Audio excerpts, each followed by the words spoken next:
नमस्कार दोस्तों, स्वागत है आपका हमारे इस इंडियन बोर्ड सीरीज में, जिसमें कि आज हम नागरिकता यानी कि सिटीजनशिप पर चर्चा करेंगे। और इसमें आज का लेक्चर हम नागरिकता पर बेस्ड है।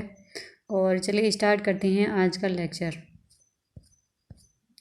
नागरिकता, सिटीजनशिप। नागरिक किसी भी देश में जो है दो तरह के लोग रहते हैं, एक उस देश के नागरिक और दूसरे विदेशी। तो वैसे ही भारत में दो तरह के लोग होते हैं, एक नागरिक और विदेशी। जैसे कि आप जानते हैं कि नागरिकों को जो है विशेष अधिकार प्राप्त होते हैं, सिविल और राजनीतिक अधिकार जो प्राप्त होते हैं।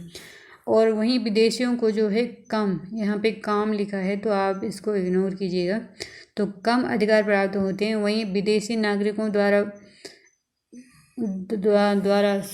विदेशी नागरिकों को भी दो श्रेणियों में विभाजित किया जाता है, एक मित्र और एक शत्रु। और मित्र जो होते हैं, मित्र विदेशियाँ जो होते हैं उनके साथ जो है सकारात्मक संबंध होते हैं। वहीं विदेशी यानी कि शत्रु, जिनके साथ युद्ध चल रहा हो, उनको जो है कम अधिकार प्राप्त होते हैं। उनको विशेषकर ये अधिकार प्राप्त नहीं होता कि जो है कि अनुच्छेद 22 के तहत अधिकार होता है नागरिकों का नज़रबंदी व गिरफ्तारी के विरुद्ध सुरक्षित नहीं होता। मतलब ये जो जिनके साथ भारत का युद्ध चल रहा हो उनको ये अधिकार नहीं मिलता है। तो आगे हम देख लेते हैं कि कौन कौन से अधिकार उन लोगों को सिर्फ भारतीयों को प्राप्त होते हैं, विदेशियों को प्राप्त नहीं होते हैं। उनमें से एक है अनुच्छेद 15 के तहत जो अधिकार आते हैं, धर्म, मूल, वंश, जाति और लिंग या जन्म स्थान के आधार पर विभेद के विरुद्ध अधिकार। और दूसरा है लोक नियोजन के विषय में क्षमता का अधिकार, अनुच्छेद 16। वाक स्वतंत्रता एवं अभिव्यक्ति की स्वतंत्रता, सम्मेलन और संघ संचरण, निवास व व्यवसाय की स्वतंत्रता। यानी अनुच्छेद 19 के तहत जो हमारी वाक स्वतंत्रता है, यानी कि राइट ऑफ स्पीच, उसकी स्वतंत्रता विदेशी नागरिकों को नहीं होती, ये भारतीयों का विशेष अधिकार होता है। और तीसरा है कि चौथा है सांस्कृतिक एवं शिक्षा संबंधी अधिकार। ये भारतीय नागरिकों को ही प्राप्त होते हैं, अनुच्छेद 29 व 30। जैसे कि आपको पता है कि हमारे भाग 3 में फंडामेंटल राइट लिखे गए हैं, जो कि अनुच्छेद 12 से 35 तक हैं। और तो इसी के तहत जो कुछ अनुच्छेद में जो अधिकार दिए गए हैं वह विदेशी नागरिकों को प्राप्त नहीं होते, सिर्फ भारतीय नागरिकों को प्राप्त होते हैं। तो इसमें पांचवा है लोकसभा और राज्य विधानसभा चुनाव में मतदान करने का अधिकार, जो कि भारतीयों को होता है, विदेशियों को नहीं होता। संसद एवं राज्य विधानमंडल की सदस्यता के लिए चुनाव लड़ने का अधिकार। और सार्वजनिक पदों जैसे कि राष्ट्रपति, उपराष्ट्रपति, उच्च न्यायालय एवं उच्चतम न्यायालय के न्यायाधीशों और राज्य के राज्यपालों, महान्यायवादी एवं महाधिवक्ता की नियुक्ति करने का अधिकार, मतलब उनकी योग्यता रखने का अधिकार। उनके पदों पे जो सार्वजनिक पद हैं उन पे सिर्फ भारतीय नागरिक ही चुने जा सकते हैं, विदेशी नागरिकों को यह अधिकार प्राप्त नहीं होता। तो आगे हम देख लेते हैं दूसरा जो टॉपिक है, संवैधानिक उपबंध, कि हमारे संविधान में नागरिकता के संबंध में क्या उपबंध किए गए हैं, तो उस पर चर्चा कर लेते हैं। संविधान के भाग 3 में अनुच्छेद जो है 5 से 11 तक में नागरिकता के बारे में चर्चा की गई है। इस संबंध में इसमें कोई स्थायी या विस्तृत उपबंध नहीं है। यह सिर्फ लोगों की पहचान करता है जो कि संविधान लागू होने के समय, हमारा संविधान कब लागू हुआ था, 26 जनवरी 1950 को जो संविधान लागू हुआ था, उस समय हमारे देश के नागरिक बने थे, उनकी पहचान करता है। इसमें ना तो उनके अधिग्रहण एवं ना ही नागरिकता की हानि की चर्चा की गई है। यह जो है यह उपबंध इसमें संवैधानिक उपबंध है। इसमें यह हमारे संसद को अधिकार दिया गया है कि वह नागरिकता के संबंध में उसमें उसके मामलों को व्यवस्था कर सकता है। और इसी के तहत जो है पहला अधिनियम जो आया था 1955 में आया था, था। इसमें जो पहला उपबंध आया था तो 1955 में आया था। तो आगे देख लेते हैं इसमें।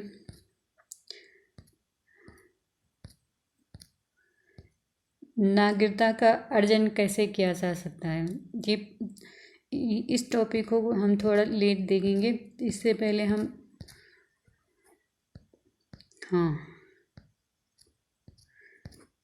इससे पहले हम ये टॉपिक देख लेते हैं कि नागरिकता का अर्जन मतलब नागरिकता के संबंध में हमारे संविधान में क्या क्या उपबंध हैं। तो इसमें इसके अनुसार जो है संविधान के उपरांत मतलब 26 जनवरी 1950 के संविधान के अनुसार 4 से लेने के लोग भारत के नागरिक बनेंगे। जो हमारा संविधान लागू हुआ था 26 जनवरी 1950 को, तो उसके अनुसार जो है 4 से लेने के लोग भारत के नागरिक बन सकते हैं। तो इसमें है, पहला है एक व्यक्ति जो भारत का मूल निवासी हो और इन 3 में से एक शर्त पूरी करता हो, या तो उसका जन्म भारत में हुआ हो, या उसके माता पिता में से किसी का जन्म भारत में हुआ हो, या संविधान लागू होने के 5 वर्ष पूर्व से वह भारत में रह रहा हो। यानी कि पहला जो है इसमें उसका जन्म जो है भारत में हुआ हो, और दूसरा जो है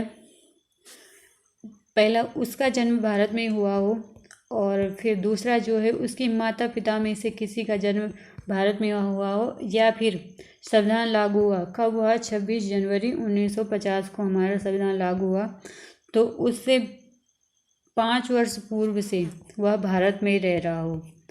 तो यह उपबंध हमारे संविधान में किया गया है। और दूसरा जो है एक व्यक्ति जो कि पाकिस्तान से भारत आया हो, और यदि उसके माता पिता या दादा दादी अविभाजित भारत में पैदा हुए हो और निम्न 2 में से किसी एक शर्त को पूरा करता हो कि वह भारत का नागरिक बन सकता है। यदि वह 19 जुलाई 1948 से पूर्व स्थानांतरित हुआ हो, तो उसमें प्रवासन की स्थिति से अपने सामान्य भारत में निवास हो और यदि उसने 19 जुलाई 1948 को उसके बाद भारत में प्रस्तावन किया हो, तो वह भारत का नागरिक के रूप में पंजीकृत हो। लेकिन ऐसे व्यक्ति का पंजीकरण होने के लिए 6 माह तक भारत में निवास करना आवश्यक है, अनुच्छेद 6 में चर्चा है। और एक व्यक्ति जो 1 मार्च 1947 के बाद भारत से पाकिस्तान स्थानांतरित हुआ हो, लेकिन बाद में फिर भारत में पुनर्निवास के लिए लौट आया हो, तो वह भारत का नागरिक बन सकता है। उसे पंजीकरण और प्रार्थना पत्र के आधार पर 5-6 माह तक भारत में रहना होगा, अनुच्छेद 7। एक व्यक्ति जिसके माता पिता या दादा दादी अविभाजित भारत पैदा हुए, लेकिन वह भारत के बाहर रह रहा हो, फिर भी वह भारत का नागरिक बन सकता है यदि उसने भारत के नागरिक के रूप में पंजीकरण कूटनीतिज्ञ तरीके या परिषदीय प्रतिनिधित्व के रूप में आवेदन किया हो। तो वह व्यवस्था के आधार पर भारत के बाहर रहने वाले भारतीय के लिए बनाई गई ताकि भारत की नागरिकता की ग्रहण कर सके, अनुच्छेद 8। तो कुल मिलाकर जो व्यवस्था इसमें चर्चा की गई है ऊपर, तो इसमें कुल मिलाकर है, इसमें ज़्यादा उलझने की ज़रूरत नहीं है। जो कि आगे पीछे मैंने डेट जो है चर्चा की है, तो उनमें ज़्यादा उलझने की ज़रूरत नहीं है, क्योंकि हमारे जो है नागरिकता में काफ़ी संशोधन हो चुके हैं जो काफ़ी अच्छे भी हैं।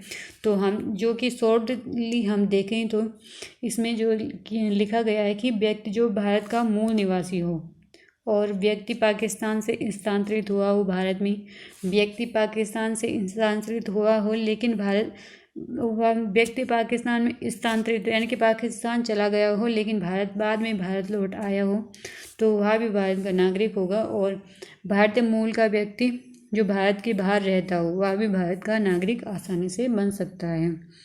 ये हमारे संविधान लागू होने के समय संविधान में उपबंध थे। और नागरिकता संबंधी अन्य संवैधानिक प्रावधान इस प्रकार हैं। मतलब आप देखते हैं कि अनुच्छेद 9 में वह व्यक्ति भारत का नागरिक होगा जो या नहीं होगा, मतलब कि इसमें नहीं होगा भारत का नागरिक नहीं माना जाएगा जो स्वेच्छा से किसी अन्य देश की नागरिकता ग्रहण करेगा। जो व्यक्ति अन्य देश की नागरिकता ग्रहण करेगा वह भारत का नागरिक नहीं होगा। प्रत्येक व्यक्ति जो भारत का नागरिक है या समझा जाता है, यदि संसद इस प्रकार किसी विधान का निर्माण करे और संसद को यह अधिकार है कि वह नागरिकता की अर्जन और समाप्ति के साथ तथा संविधान की नागरिकता से संबंधित अन्य विषय पर विधि बना सकती है। ये अनुच्छेद 11 में लिखा गया है कि संसद को यह अधिकार प्राप्त है कि वह नागरिकता के अर्जन या समाप्ति के संबंध में उपबंध बना सकती है। यह हमारी संसद को विशेष अधिकार प्राप्त है। और नागरिकता अधिनियम 1955, जिसमें कि बहुत सारे संशोधन किए गए हैं, यह नागरिकता अर्जन एवं समाप्ति के बारे में उपबंध करता है। और इसमें भी बहुत सारे संशोधन या 8 बार या 9 बार संशोधन किया गया है, जो कि इस प्रकार हैं, जो आप देख सकते हैं।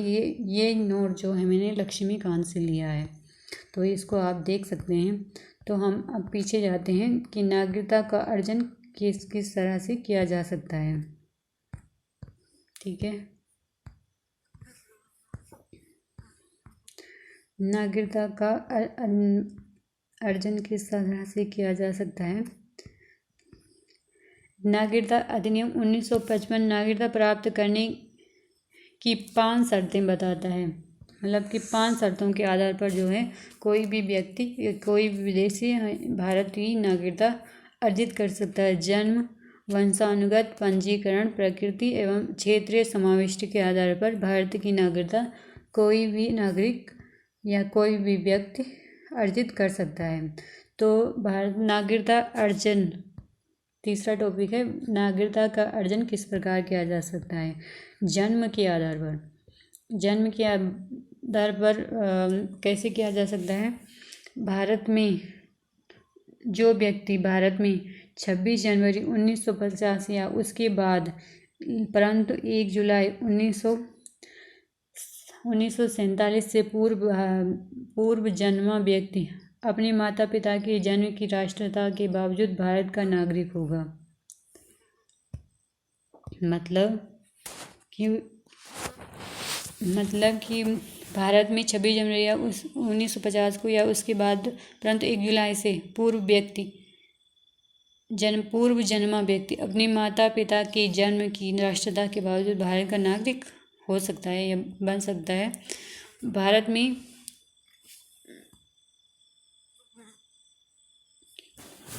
1 जुलाई को या उसके बाद जन्मा व्यक्ति केवल तभी भारत का नागरिक बन सकेगा यदि उसके जन्म के समय उसके माता पिता में से कोई एक भारत का नागरिक हो, तभी वह जो है भारत का नागरिक बन सकता है और जन्म के आधार पर। और तीसरा जो है 3 दिसंबर, अब ये ऊपर के जो हैं ज़्यादा मायने नहीं रखते। ऊपर के जो 2 उपबंध है वो जन्म के आधार पर जो ज़्यादा मायने रखते हैं, क्योंकि इसमें संशोधन हो चुका है। ये संशोधन जो है 2005 या 3 में हुआ था, तो उसके आधार पर जो है 3 दिसंबर 2004 के भारत में जन्मा व्यक्ति तभी भारत का नागरिक होगा यदि उसके माता पिता में से कोई एक भारत का नागरिक हो और दूसरा अवैध प्रवासी ना हो। अवैध प्रवासी मतलब कि अनलीगल तरीके से भारत में ना आया हो, तो वह व्यक्ति भारत में जन्मा व्यक्ति भारत का नागरिक होगा, यानी कि भारत का नागरिक होगा। विदेशी राजनीतिक एवं शत्रु देश के बच्चों को भारत में नागरिकता का अधिकार नहीं है। विदेशी राजकीय मतलब जैसे हमारे देश की एनएससी रहती है बाहर, तो उसी तरह से भारत में भी विदेशियों की एनएससी रहते, तो उसकी वो राजकीय होंगे, जो राजकीय मतलब उनके अधिकारी जो होंगे, तो उनको भारत में नागरिकता नहीं मिलेगी। और विदेशी शत्रु जिनके बारे में पहले चर्चा कर चुके हैं, अगर उनका जन्म भी भारत में होता है तो उनको भी नागरिकता अर्जन का अधिकार नहीं है। अब जो है वंश के आधार पर जो है नागरिकता, यदि किसी व्यक्ति का जन्म 26 जनवरी 1950 या उसके बाद परंतु 10 दिसंबर 1992 से पूर्व भारत के बाहर हुआ तो वंश के आधार पर भारत का नागरिक बन सकता है। अगर उसके माता पिता भारत का नागरिक हो तो वह भारत का नागरिक बन सकता है। यदि उसका जन्म भारत के बाहर हुआ हो लेकिन वंश के आधार पर वह भारत का नागरिक बन सकता है। यदि 10 दिसंबर 1992 या उसके बाद कोई व्यक्ति भारत के बाहर जन्मा हो तो वह भारत का नागरिक हो सकता है अगर उसके माता पिता में से कोई भारत का नागरिक हो। और अब तीसरा उपबंध है कि 3 दिसंबर 2004 के बाद भारत से बाहर जन्मा व्यक्ति भारत का नागरिक नहीं होगा यदि उसके जन्म के 1 वर्ष के भीतर भारतीय काउंसलेट में पंजीकृत न किया गया हो, केंद्र सरकार द्वारा निर्धारित अवधि के अंदर, या फिर 1 साल या केंद्र सरकार के द्वारा जो भी अवधि निर्धारित की गई हो, तो उसके तहत भारत के बाहर जन्मा जो व्यक्ति होगा तो वो भारत का नागरिक तभी बन सकता है अगर उसके माता पिता जो है उसके 1 साल के अंतर्गत पंजीकृत कर दें, तो नहीं तो उसकी नागरिकता रद्द भी हो सकती है। तो भारत के बाहर जन्मा व्यक्ति वंश के आधार पर। और तीसरा है पंजीकरण के आधार पर, रजिस्ट्रेशन के आधार पर भारत का नागरिक। केंद्र सरकार के आवेदन प्राप्त होने पर किसी भी व्यक्ति को अवैध प्रवासी ना हो, इनलीगल माइग्रेंट, मतलब कोई गलत तरीके से भारत में ना घुसा हो, उसके सिवा हॉर्स के व्यक्ति को पंजीकरण के आधार पर नागरिकता मिल सकती है। तो इसमें निम्नलिखित आधार पर जो है नागरिकता मिल सकती है। 7 वर्ष भारत में रह चुका हो, अगर कोई व्यक्ति 7 वर्ष भारत में रह चुका हो तो उसे नागरिकता मिल सकती है। इसमें 7 वर्ष में से 1 वर्ष जो है पंजीकरण के लिए रहता है और 6 वर्ष यहाँ पे रहना होता है। तो यह जो है यह उपबंध है। और दूसरा है जो है अविभाजित भारत के बाहर रहा हो तो वह पंजीकरण के आधार पर रह सकता है, जो मतलब कि अविभाजित भारत में जो थे, पाकिस्तान भी था, बांग्लादेश भी था, तो उनके उसके बाहर जो रहा हो तो उनको मिलेगा।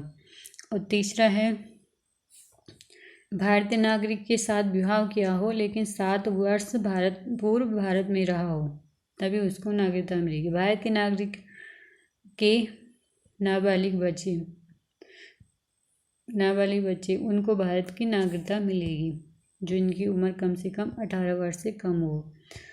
और क्षेत्रीय समाविष्टि के द्वारा भारतीय सरकार किसी विदेशी क्षेत्र को भारत सरकार द्वारा भारत का हिस्सा बनाए जाने पर उस क्षेत्र के नागरिक स्वतः ही भारत के नागरिक हो जाएंगे।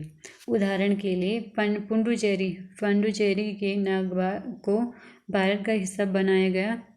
भारत सरकार ने उसको अधिकृत किया था। भारत सरकार ने इसको एक आदेश के जरिए उसके पुडुचेरी के नागरिकों को भारतीय नागरिक बनाया था। वह था पुडुचेरी नागरिकता पुडुचेरी आदेश 1962 जारी किया और नागरिकता अधिनियम 1955 के तहत यह किया गया था। तो आगे चलते हैं प्रकृति के आधार पर देखते हैं। प्रकृति के आधार पर भारत केंद्र सरकार जो है आवेदन प्राप्त होने पर किसी भी व्यक्ति यानी कि अवैध प्रवासी न हो प्राकृतिक रूप से नागरिक प्रमाण पत्र प्रदान कर सकती है यदि वह व्यक्ति निम्नलिखित योग्यताएं रखता है। ऐसे देश से संबंधित हो जहां भारतीय नागरिकता प्राकृतिक रूप से नागरिक नहीं बन सकती, और यदि वह किसी अन्य देश का नागरिक हो तो वह भारतीय नागरिकता के लिए अपने आवेदन की स्वीकृति उस देश की नागरिकता को त्याग देगा। यदि वह भारत में रह रहा हो और यह भारत की सरकार से में सेवा हो तो उनमें से थोड़ा कोई अन्य हो तो नागरिकता संबंधित आवेदन देने के कम से कम 12 महावर्ष पूर्व वह भारत में रहना चाहिए। यदि 12 माह की अवधि में 14 वर्ष पूर्व से वह भारत में रह रहा हो या भारत सरकार की सेवाओं में हो तो इनमें से थोड़ा एक और थोड़ा अन्य में हो तो इनमें से कुछ अवधि 12 वर्ष कम नहीं होनी चाहिए। उसका चरित्र अच्छा हो, वह संविधान की 8वीं अनुसूची में उल्लेखित भाषाओं को ज्ञाता हो और कि उससे प्रकृति रूप में नागरिकता का प्रमाण पत्र प्राप्त किए जाने की स्थिति हो, वह भारत में रहने का इच्छुक हो या भारतीय नागरिक सेवा या किसी अन्य अंतर्राष्ट्रीय संगठन में भारत का सदस्य हो।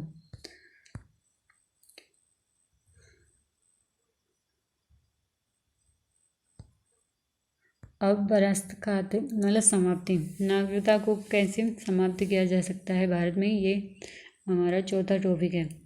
नागरिकता अधिनियम 1955 3 कारण बताए गए हैं भारत में नागरिकता को लूज ऑफ सिटीजनशिप। पहला है स्वैच्छिक त्याग। कोई भी भारतीय नागरिक नागरिकता त्याग करने की घोषणा कर सकता है अपनी इच्छा अनुसार। और दूसरा है, और अगर वो ऐसा करता है, स्वेच्छा से नागरिकता त्यागता है, तो उसका नाबालिग बच्चा जो है भारत का नागरिक नहीं रहेगा, यद्यपि वह 18 वर्ष के बाद भारत की नागरिक बन सकता है, नागरिकता हासिल कर सकता है। दूसरा है बर्खास्तगी, मतलब अन्य किसी देश की नागरिकता ग्रहण करने पर उसकी नागरिकता, भारतीय नागरिकता स्वयं अपने आप ही खारिज हो जाएगी या बर्खास्त हो जाएगी, अपने आप ही चली जाएगी। और वंचित करने द्वारा केंद्र सरकार द्वारा भारतीय नागरिक को आवश्यक रूप से बर्खास्त करना को बर्खास्त भी कर सकती है केंद्र सरकार